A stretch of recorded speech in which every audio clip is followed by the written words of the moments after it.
Hello tribe, I hope all is well for each of you. Hope your week's been going great. I just wanted to get on real quick and go through a topic that was brought up last night on our Tribe United page, and that is stretching. So specifically, someone asked about good stretches for lower back pain. So I thought it'd be a good time to go through a stretching routine that I typically go through as a cool down for my workouts. So Becca had a great video last week going over activation and static stretching. So going in line with that, I want to introduce something that is not new for most of us, but is often overlooked, and that is myofascial release, which basically means rolling, right? So the whole thing with rolling is it actually presses on our muscles and causes this compression factor that actually makes our muscles release. I know, very weird, right? Add pressure to release pressure, but that's essentially what it's doing. And for those of you who are having back pain, a lot of times with increased activity, so a lot of us are doing the marathon in May, so running, jumping, single leg movements, those all typically cause increased pressure on our lower back. And someone brought up in the thread last night where the question was asked that a lot of times when we're having pain in one part of our body, it's actually being caused by another body part. So for instance, I have chronic knee pain, and I know it's because of my hips. So I have weak hips and an imbalance in my hips, and that causes a lot of my knee pain sometimes. So a lot of times whenever we have pain, we look at a joint above or below. So when we go through this, as we go through this, I'll kind of talk about what we're feeling out and why we're doing certain things. So if you have a roller, that's awesome. If not, that's one thing that you can kind of look into is this good for you? But this routine that I typically do takes about 10 minutes. I have the clock going to make sure that I am not lying to you all. But if, when rolling, like to get between 5 and 15 minutes just for a total body to really kind of decrease the inflammation on the body, if that makes sense. So we'll be going top to bottom. If you have a roller, that's great, you can roll along. And also I like to use a ball. So with these, I like either a tennis ball or a lacrosse ball. They have awesome pressure. But yeah, if you don't have one of those, that's fine. Here at the gym, we have them, and you can always, ask to use one. So let's go ahead and get started. So I said top to bottom, and for that, I really mean top to bottom. So we're gonna start with the feet. So I'm gonna pop my shoes off, checking the time. So let's get rolling, literally. So you can kind of see my face a little bit. All right, so all I'm doing is gently rolling forward and backward from my heel right up to the ball of that foot, and then I'm coming right to that big toe and backing up. So I like to go forward and backward about 10 times on each body part. Around like the 5th time, I'm really starting to add a little pressure. And the reason that I always start with my feet is because our muscles are all wrapped by the same kind of casing from top to bottom, right? So what that means is, if you think about your body like raw chicken, right? So you know that little clear, thin film that's around a chicken? Our muscles are wrapped in that same fascia is what it's called. That's why it's called myofascial release. We're actually applying pressure to that fascia, and all of our muscles are wrapped and connected by that same fascia. So I like to start with my feet because why skip anything, right? So once we go to the feet, next up is the calf. We do not roll those small bony joints, so please avoid your ankles, knees, elbows while rolling. You can risk, dislocating or just injuring yourself in that fashion. So next we're moving to the calves. That's when I go ahead and grab my roller. I'm gonna turn to the side so you all can get a better view. So with the calf, I'm going from the back of the knee up to right above that ankle joint, right?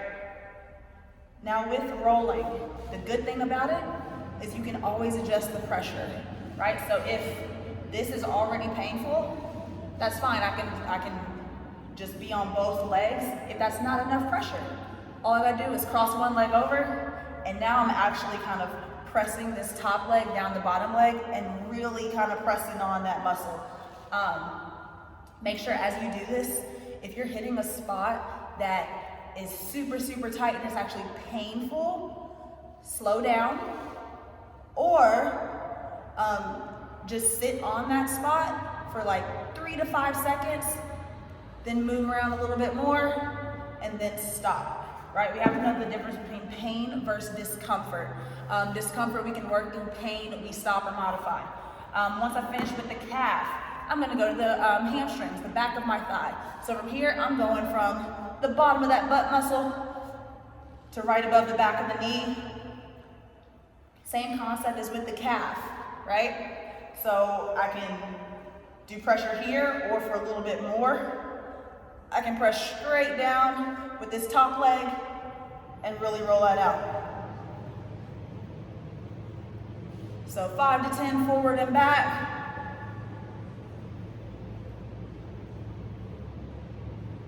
And then we're moving on. So next group we have is going to be our butt muscle. So a lot of times when we have back pain, our butt muscle may be one of the things that's actually the issue. So what I like to do is, I'm going to turn so y'all can get a better angle. I'm going to actually cross one leg over the other, use my hand for support on the top knee, and I'm rotating over and rolling that butt cheek out. So everyone knows about the glute muscles. What we often don't realize is that those muscles that are in our butt actually connect at our hip, which is connected to our lower back. So a lot of times, especially when we're increasing activity or doing a lot of the same repeated motions like running and jumping and those kinds of things, we're putting a lot of pressure on those muscles, and they just kind of get a little wonky in there. So rolling out your butt muscle actually does wonders, right? Once I finish there, I'm gonna switch sides. So again, all I'm doing is crossing this leg over, using this hand for support. I'm actually rotating towards that knee that's up and rolling out there. So next thing we have is our lower back. Now, I said initially, with this roller, do not roll over those fragile, small, bones. So with the spine, you want to be very careful. Now, so when I do this with the roller horizontal, I'm going to actually lean back on it, and to get my lower back, I'm kind of curling my spine up, put my hands behind my head to kind of release it there, and I stop right where the bottom of my rib cage is. So if you're not familiar with the body, so you have a gap from the top of your hip bone to the bottom of your rib cage. We don't want to get in that gap because we're not really protected there. So stay from the bottom of the rib cage to the top of those shoulder blades. Nice and controlled. When you get to the top, you can kind of so curl and then kind of open up.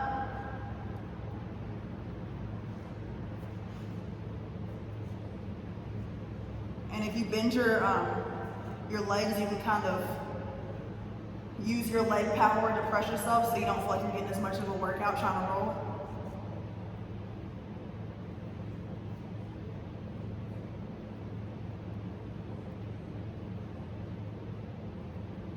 All right, and then once I finish there, I like to roll over onto my side and get this area from the top of my shoulder blade to my armpit. So a lot of times when we do a lot of upper body work, our lats get very tight.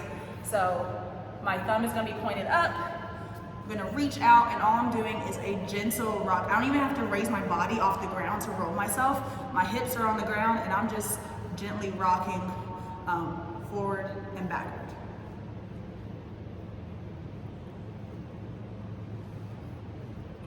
And you can always kind of play around with these movements. Remember, stretching is individual. What works for me doesn't work for you, and vice versa. And then I'll switch sides. Same thing, thumb is up.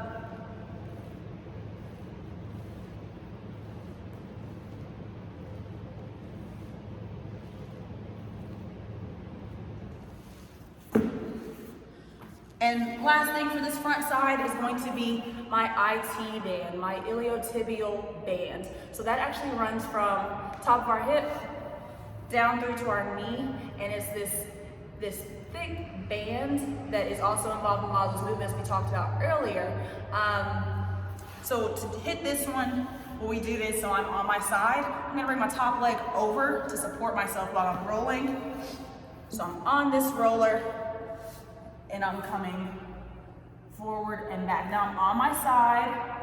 This one may feel very different for some if you haven't done this before, and you may realize that you're actually tight and did not know about it. So remember, nice and easy. If you get to a spot that's really, really tight, so for me, I know that the bottom towards my knee is always tight. I like to get into that position and kind of move forward and backward over that very gently. And then I'll get back into my rolling.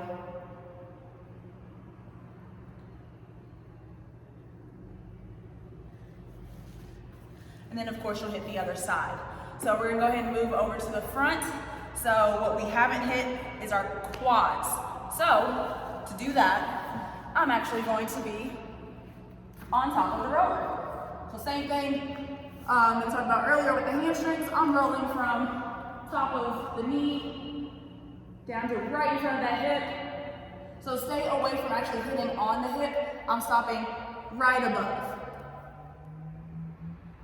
And I'm just letting my body relax. Try not to tense up on the roller. Just relax and slide forward and backward. It's kind of like doing our body saw, except your legs are actually supported.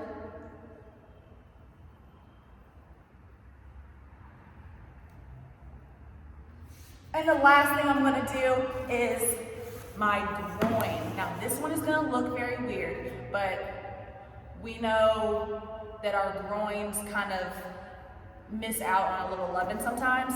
So I think it's very important to hit your groin with the roller. Now with this, it's actually going to be vertical with my body, right? And I'm going to be on the side, opening up. So from the side, this is what it looks like, and I'm gonna roll side to side. So I'm going from top of the knee once again to right before I get to that hip bone, right? Because again, we don't want to roll on our pelvis, our hip, any of that. So a lot of times once it gets, closer inside, that's where we tend to miss our groin and stretches. So I'm just going side to side. So for another angle, so this is vertical to my body. I'm gonna come straight on top here, and I'm going side to side.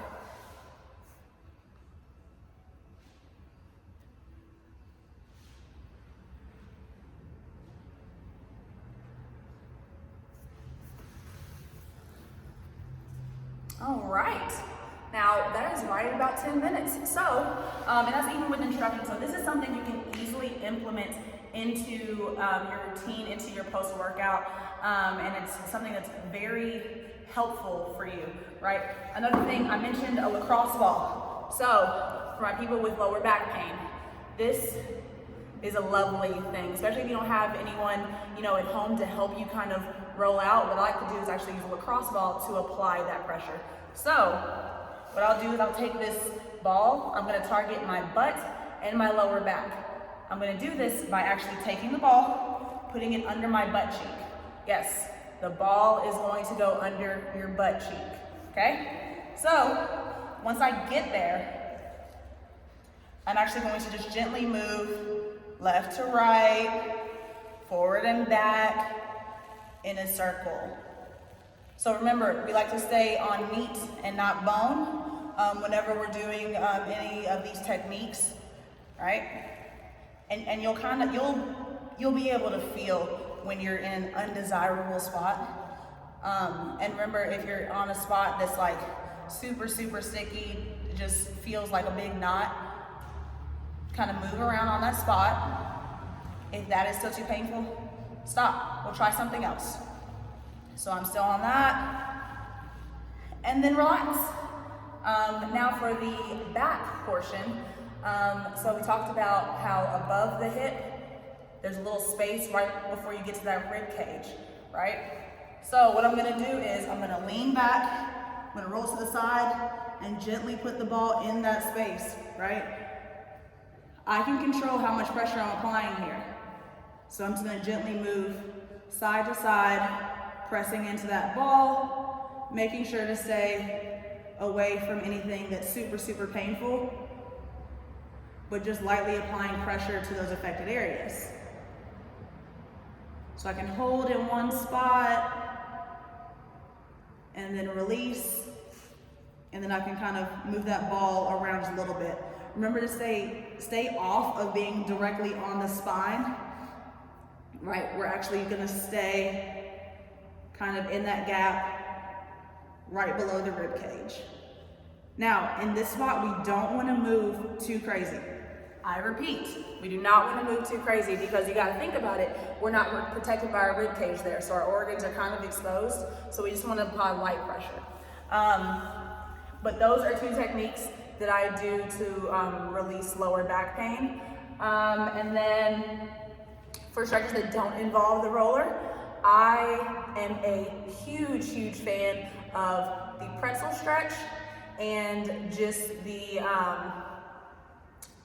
spinal twist, we'll call it that. So for the pretzel stretch, all I'm gonna do is lean back, and we've done this before in class.